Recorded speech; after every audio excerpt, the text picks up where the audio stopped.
Tuhan adalah gembalaku, takkan kekurangan aku. Saudara-saudara yang terkasih di dalam Kristus, selamat pagi. Salam jumpa lagi dalam Sabda Siap Saji, Rabu 9 Agustus 2023. Marilah kita berdoa. Dalam Bapa, Roh Putra, Roh Kudus. Amin. Allah Bapa sumber belas kasih, Engkau telah mempercayakan kepada umat manusia bumi dan segala isinya untuk diolah demi kesejahteraan kami. Semoga kami senantiasa bersyukur atas rezekimu dan mau berbagi kepada sesama yang membutuhkan. Dengan pengantaran Yesus Kristus Putramu, Tuhan kami yang bersama dengan Dikau, dalam persatuan Roh Kudus, hidup dan berkuasa Allah sepanjang segala masa. Amin. Tuhan bersamamu Dan bersama rohmu. Inilah Injil Yesus Kristus menurut Matius. Dimuliakanlah Tuhan. Pada suatu hari Yesus menyingkir ke daerah Tirus dan Sidon. Maka datanglah seorang wanita Kanaan dari daerah itu dan berseru, "Kasihanilah aku ya Tuhan, anak Daud. Anakku perempuan kerasukan setan dan sangat menderita." Tetapi Yesus sama sekali tidak menjawab. Lalu para murid Yesus datang dan meminta kepadanya, "Suruhlah wanita itu pergi, sebab ia mengikuti kita sambil berteriak-teriak." Jawab Yesus, "Aku diutus hanya kepada domba-domba umat Israel yang hilang."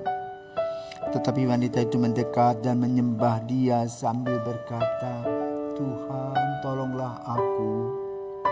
Yesus menjawab, "Tidak patut mengambil roti yang disediakan bagi anak-anak dan melemparkannya kepada anjing."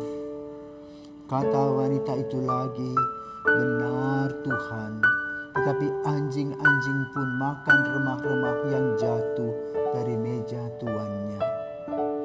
Bersabdalah Yesus kepadanya, "Hai ibu, sungguh besar imanmu. Terjadilah bagimu seperti yang kau kehendaki." Dan seketika itu juga anaknya sembuh. Demikianlah sabda Tuhan. Terpujilah Kristus. Oke Romo, pada hari ini Injil mengisahkan tentang Yesus yang menyembuhkan atau mengusir roh jahat dari seorang anak perempuan yang berseru kepada Yesus. Di sini saya ingin bertanya, kenapa Yesus mau membantu perempuan itu? Karena pada zaman sekarang itu manusia itu cenderung lebih ingin membantu sesama yang dikenal atau sesama yang dekat. Bahkan di sini murid-murid Yesus itu risih dan ingin mengusir wanita Kanaan itu. Jadi pertanyaan saya, mengapa Yesus ingin membantu perempuan tersebut? Oke, baik. Selamat pagi, Filio. Sebagian pertanyaanmu sebetulnya sudah agak terjawab. Ya.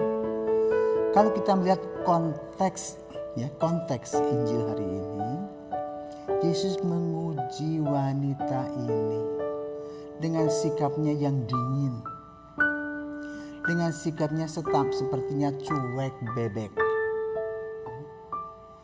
Dan hal ini sering kita alami. Kadang-kadang doa kita sudah dengan sungguh-sungguh, kita setiap hari ikut ekaristi dengan permohonan yang sama. Ada yang bertahun-tahun tidak didengarkan. Maka kadang-kadang kita mengatakan Yesus itu tidur, Yesusnya tuli, tidak dengar, Tuhannya tidak tahu di mana. Seperti itu. Maka perlu kegigihan seperti wanita ini. Wanita ini pertama kali dicuekin sama Yesus. Tapi dia coba lagi, berteriak-teriak. Reaksi para murid marah. Tapi lalu Yesus unik, Yesus ini. Dia membiarkan perempuan itu dekat kepada dia. dikatakan apa? Tuhan tolonglah saya. Lalu dia katakan apa? Tidak patut kau minta tolong sama saya. Terus dia katakan apa? Anjing-anjing pun dapat remah-remah. Artinya aku tidak minta yang besar-besar. Tidak minta rotinya. Hanya meminta remah-remah. Remah-remah itu bentuk anakku supaya sembuh. Ya. Jadi kadang-kadang kita meminta yang besar-besar. Ya. Aku ingin jadi seperti ini, seperti itu. Lupa bahwa kemampuan kita diberi Tuhan seperti itu. Maka kemudian Yesus melihat usaha wanita ini. Dan dia mengabulkan. Nah, ini artinya bahwa konteks yang dibicarakan dalam Injil ini juga berlaku untuk kita. Karena para seminaris mengatakan Tuhan Yesus, berikanlah kepadaku otak yang pandai. Supaya aku bisa mengikuti pelajaran, mempersiapkan hari esok menjadi imam. Ediher, remedi. Sudah belajar ngotot-ngotot, ulangannya yang itu tidak keluar. Hasilnya kurang bagus. Maka kemudian kita frustrasi.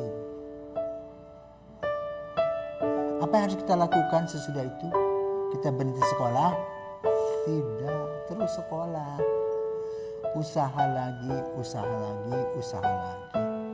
Mungkin kalau kita datang kepada Yesus di setiap hari, Yesus bilang, lu lagi, ya, bosan dia. Tetapi kita harus datang seperti kalau kita lapar. Apa yang kamu lakukan kalau kamu lapar? Cari makanan. Ya.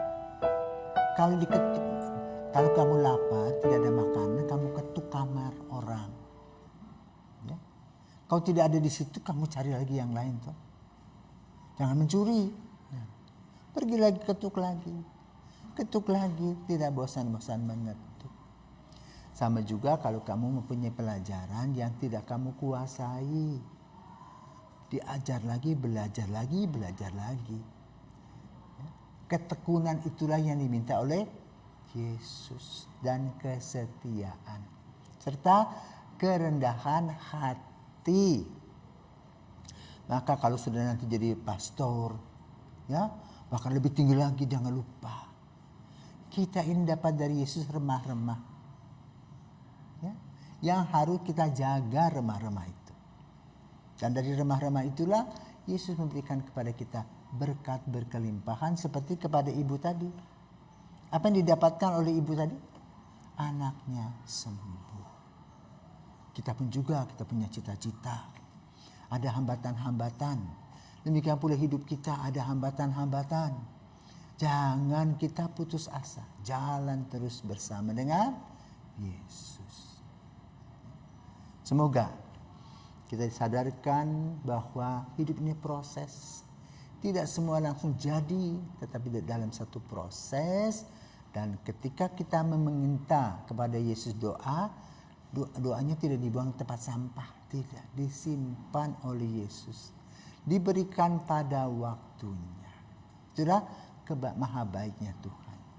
Ya, semoga kita semua mengalami kebaikan-kebaikan Tuhan dalam proses.